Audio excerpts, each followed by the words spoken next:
बिस्मिल्लाहिर्रहमानिर्रहीम। अस्सलाम वालेकुम। आज 6 अगस्त बरोजुम्मा हम बात करेंगे 3 अहम इशूज़ के हवाले से। लाहौर में आज एक बड़ा दर्दनाक वाक़या हुआ है और पाकिस्तान तहरीक इंसाफ के अहम रहनुमा का कत्ल हुआ है। और ये जिस जो वक़ूआ हुआ है उस वक्त वज़ीर आला पंजाब भी वहाँ पर मौजूद थे और पंजाब की आला क़यादत भी मौजूद थी।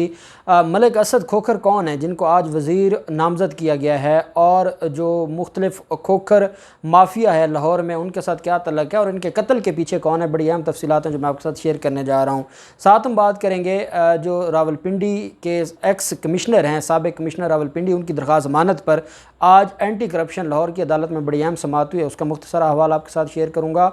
और सोशल मीडिया रूल्स के हवाले से आज चीफ जस्टिस अत्तर मिनल्ला साहब ने पाकिस्तान टेलीकम्युनिकेशन अथॉरिटी को बड़ा हुक्म जारी किया है, और जो आए रोज़ मुख्तलिफ सोशल ऐप्स बंद कर दी जाती हैं उस पर बरहमी का इज़हार किया है, और वो मामला क्या है उसकी डिटेल्स भी मैं आपके साथ शेयर करूँगा। पहले हम बात कर लेते हैं जो साबिक़ कमिश्नर हैं रावलपिंडी, उनको Rawalpindi ring road scandal case में गिरफ़्तार किया गया था और उन्होंने अपनी पोस्ट अरेस्ट बेल फ़ाइल की थी। एंटी करप्शन की अदालत है लाहौर की, एंटी करप्शन, और उस अदालत में समाअत हुई और जो वकील हैं बड़े सीनियर वकला को हायर किया गया है साबिक़ कमिश्नर की तरफ से, और वहाँ पर अदालत में आज रिकॉर्ड भी आ गया, महकमा एंटी करप्शन की तरफ से रिपोर्ट भी आ गई, और महकमा एंटी करप्शन के जो अहम गवाहान हैं और उनकी तरफ से जो एविडेंस है वो भी सारी की सारी आज अदालत में मौजूद थी, और रिपोर्ट भी अदालत में मौजूद थी और उनके प्रोसिक्यूटर्स भी अदालत में मौजूद थे। जब अदालत में केस की समाअत शुरू हुई तो जो एंटी करप्शन है उन्होंने कहा कि अभी हमने तफ्तीश मज़ीद करनी है और अभी इनकी पोस्ट अरेस्ट बेल को डिसाइड करना बहुत ज़्यादा जो पहले हो जाएगा, क्योंकि अभी हमने तफ्तीश करनी है और अभी हमने इस मामले को अंजाम तक पहुंचाना है, और इसमें मज़ीद कुछ ऐसे किरदार हैं जो सामने आ रहे हैं और जिनकी वजह से इस सारे मामले को हमने देखना है। अदालत ने, महकमा एंटी करप्शन की जो अदालत है, स्पेशल जज एंटी करप्शन, अगस्त की छुट्टियां हैं और अदालत ने कहा कि हम भी अभी क्योंकि लास्ट वर्किंग डे है, अदालतें जो स्पेशल अदालतें वो बंद हो गई हैं, तो अदालत ने कहा कि इसको हम देखेंगे बाद में। जो वकलात है, क्योंकि काफ़ी सारे वकला आए हुए थे साबिक़ कमिश्नर रावलपिंडी की तरफ से, उन्होंने कहा जनाब मुलज़िम जेल में है, बराए मेहरबानी वो गैर गुनाह बेगुनाह जेल में है, उसका कोई कसूर नहीं है और उसके ख़िलाफ़ जो कार्रवाई है वो सिर्फ सियासी इंतकाम का निशाना बनाया जा रहा है। जो असल मुलज़िम है उनको बचाया जा रहा है, जो सियासी लोग हैं उनको बचाया जा रहा है, और उनके ख़िलाफ़ जो कार्रवाई है वो बिल्कुल गलत है, इस वजह से उन पर रहम किया जाए। और आज अभी 6 अगस्त है और अगर आप छुट्टियों के बाद की तारीख मुकर्रर करेंगे तो मुलज़िम को 1 महीना मज़ीद जेल में रहना पड़ जाएगा। तो अदालत ने कहा वकील साहब अभी ये मामला इतना आसान नहीं है, और अगर आपको ये लगता है कि आज बहस करके आप मुलज़िम को छुड़वा लेंगे तो आपने अपनी एविडेंस देखी है, उस एविडेंस के रिबटल में आपके पास क्या चीज़ है, और अभी बेहतर है कि एविडेंस कंप्लीट हो लेने दें। क्या पता है कुछ एविडेंस में कोई नए किरदार सामने आ जाएं, कोई नए लोग सामने आ जाएं जिसमें आपकी बचत हो जाए और आपका जो केस है वो स्ट्रॉन्ग हो जाए। तो जल्दबाजी ना करें और इस केस को आप चलने दें। अदालत ने 31 अगस्त तक उनकी जो दरख्वास्त ज़मानत है उसको मुलतवी कर दिया, और अदालत ने कहा कि 31 अगस्त के बाद इसकी जो दरख्वास्त ज़मानत है उसके ऊपर समाअत होगी। 31 अगस्त को देखते हैं कि साबिक़ कमिश्नर रावलपिंडी की Rawalpindi ring road scandal case में ज़मानत होती है या नहीं होती। दूसरी तरफ पाकिस्तान टेलीकम्युनिकेशन अथॉरिटी को बेसिकली केस ये था, टिकटॉक पर जो पाबंदी है उसके ख़िलाफ़ एक दरख्वास्त फ़ाइल की गई थी। अदालत ने कहा कि क्या आपके पास मैकेनिज़्म है, जब भी किसी ऐप के ख़िलाफ़ आपके पास दरख्वास्त आती है आप पूरे ऐप को उठाकर बंद कर देते हैं, तो ये तो कोई तरीका ना हुआ। आप इसका मतलब है कोई जंगल का कानून है, आप दुनिया से अलग करना चाहते हैं पाकिस्तान को। अगर आप टिकटॉक बंद करते हैं तो फिर ऐसी चीज़ें यूट्यूब पर भी आती हैं, फिर ऐसी चीज़ें गूगल पर भी आती हैं, फेसबुक पर भी आती हैं, फिर आप सबको बंद कर दें। तो ये कोई तरीका ना हुआ कि किसी एक वीडियो के लिए, 2 वीडियो के लिए आप इस सारे के सारे मामले को देखें। जिस पर पाकिस्तान टेलीकम्युनिकेशन अथॉरिटी के वकील ने कहा कि हमने बारहा टिकटॉक से शिकायत की है, टिकटॉक हमारी बात सुनने को तैयार नहीं है। हम ये चाहते हैं कि टिकटॉक हमारे पाकिस्तान के जो रूल्स हैं, कवानीन हैं, उनको भी मद्देनज़र रखे और उसके मुताबिक अलाउ करे।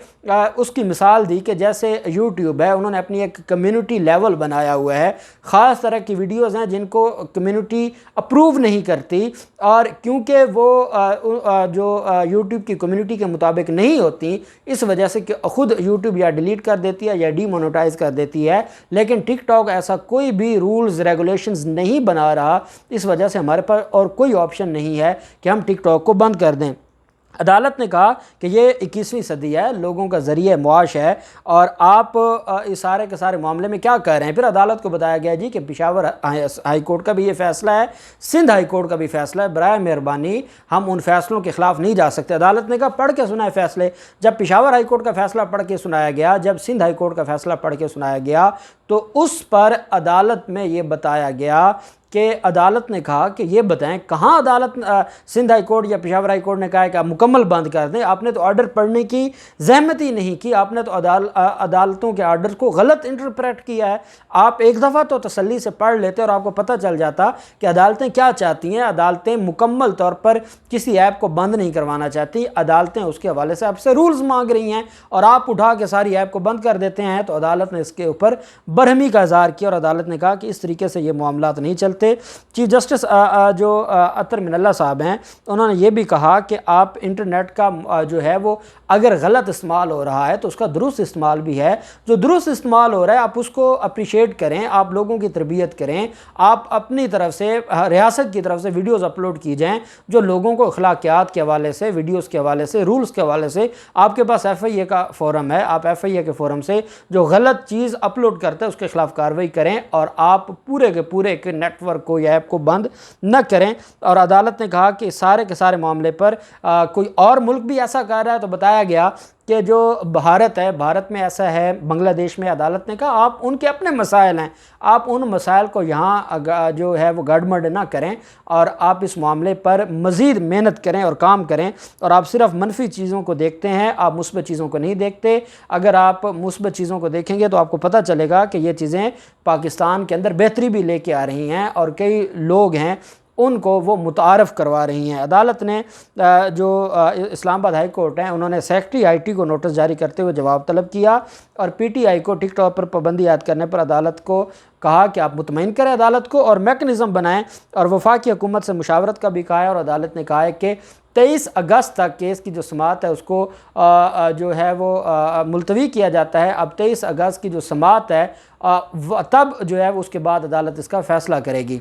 साथ अब हम बात कर लेते हैं असद खोखर का जो मामला है। वज़ीर आला पंजाब आज असद खोखर के बेटे की शादी थी और उन्होंने अपनी फैमिली में एक छोटा सा फंक्शन रखा हुआ था और उसमें वज़ीर आला पंजाब भी मौजूद थे। अब आज उनको सूबाई वज़ीर बनाया गया है असद खोखर को। ये पाकिस्तान तहरीक इंसाफ के रहनुमा हैं और आप जानते हैं कि जो खोखर फैमिली है उसमें जो बड़े फेमस खोखर हैं, खोखर बिरादरान जो लाहौर के हैं, और फिर करामत खोखर है या असद खोखर है, ये पाकिस्तान तहरीक इंसाफ के साथ जुड़े हुए हैं। अफजल खोखर और सैफुल मलूक खोखर और बाकी जो फैमिली के लोग हैं वो जुड़े हुए हैं पाकिस्तान मुस्लिम लीग नून के साथ और आप जानते हैं वो पाकिस्तान मुस्लिम लीग नून के इन्वेस्टर भी हैं। आज जब उनकी वलीमा की तकरीब थी और वलीमा की तकरीब पर वज़ीर आला पंजाब भी मौजूद थे और वज़ीर आला के साथ जो बाकी पंजाब काबीना के लोग हैं और बाकी जो हाई ऑफिशल्स हैं पंजाब हुकूमत के वो भी वहाँ पर मौजूद थे। तो वज़ीर आला पंजाब अपनी गाड़ी पर वो तीनों जो असद खोखर, उसका भाई मुबशर खोखर जिसकी डेथ हुई है और उनका बेटा, तीनों सी ऑफ करने आए हैं वज़ीर आला पंजाब को। वज़ीर आला पंजाब की गाड़ी के साथ ही 2 हमला आवर थे, वो ताक लगा कर बैठे थे। उन्होंने अंधाधुंध फायरिंग कर दी जिससे मुबशर खोखर की और उनके साथ एक और शख्स है उसको वो ज़ख्मी हो गया। मुबशर खोखर को जब हॉस्पिटल में ले जाया गया तो उस पर जो है वो ज़ख्मों की ताब ना लाते हुए उनकी डेथ हो गई। दूसरा जो उसमें मजरूब है वो अभी हॉस्पिटल में है। जो हमला आवर है वो मौका पर गिरफ़्तार हो गया। वज़ीर आला पंजाब के सिक्योरिटी जो मेंबरान थे उन्होंने ही गिरफ़्तार किया, एहलकारान ने गिरफ़्तार किया। वज़ीर आला पंजाब ने IG से इसका नोटिस तलब कर लिया। वज़ीर आला पंजाब ने यह कहा है कि हर हाल में कातिलों को सज़ा दी जाएगी।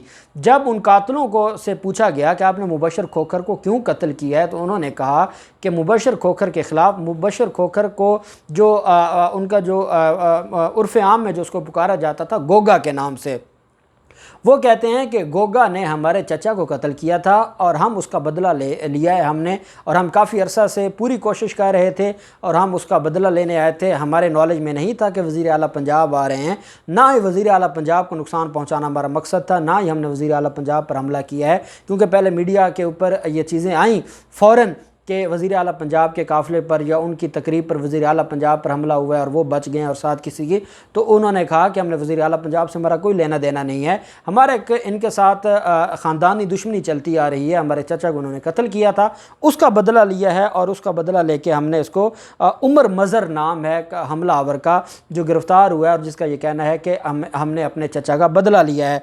अब इसमें जो जामे इंक्वायरी है वो बिठा दी गई है और कुछ चीज़ें ऐसी हैं कि इनकी जो पॉलिटिकल, आप जानते हैं कि खोखर फैमिली में पहले भी बड़े इख्तलाफात आए हुए हैं और ये खोखर जो फैमिली है और सैफुल मुल्क खोखर का बेटा और भांजा पहले भी लड़ चुके हैं, उसके बाद इनकी सुलह करवाई गई है और ये मरीम नवाज़ के बिहाफ पर करवाई गई थी। तो ये जो दूसरे खोखर हैं इनके मामलात भी आपस में और इनका भी ये कोई बहुत, अगर पाकिस्तान तहरीक इंसाफ में है तो उसका ये मतलब नहीं है कि ये एक ही कैटेगरी है, लेकिन फ़र्क सिर्फ इतना है कि मुस्लिम लीग नून में इन चीज़ों को अप्रिशिएट किया जाता है और उनको आगे लाया जाता है कि आप ये काम करें, और जब PTI में आए तो उन्होंने वो चीज़ें काफ़ी हद तक ख़त्म कर दी और आज उनको सूबाई वज़ीर नामज़द किया गया था, लेकिन बदकिस्मती से उनके भाई मलक मुबशर को गिरफ़्तार कत्ल कर दिया गया है। अब इसमें खोखर बिरादरान का कहाँ तक हाथ है?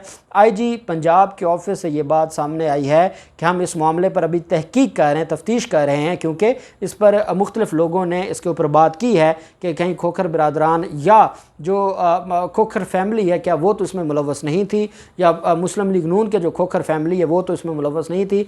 IG का ये कहना है कि हम तहकीक कर रहे हैं और हम 24 घंटों के अंदर अंदर असल जो चेहरे हैं उनको बेनकाब करेंगे कि कौन आज का दिन पाकिस्तान तहरीक इंसाफ के रहनुमा को कत्ल कर सकता है। अब देखते हैं क्या तहकीकात होती हैं, मामला कहाँ तक जाता है। जो भी तफसीलात होंगी आपके साथ शेयर करते रहेंगे। अल्लाह पाक पाकिस्तान कामयाब नासिर हो।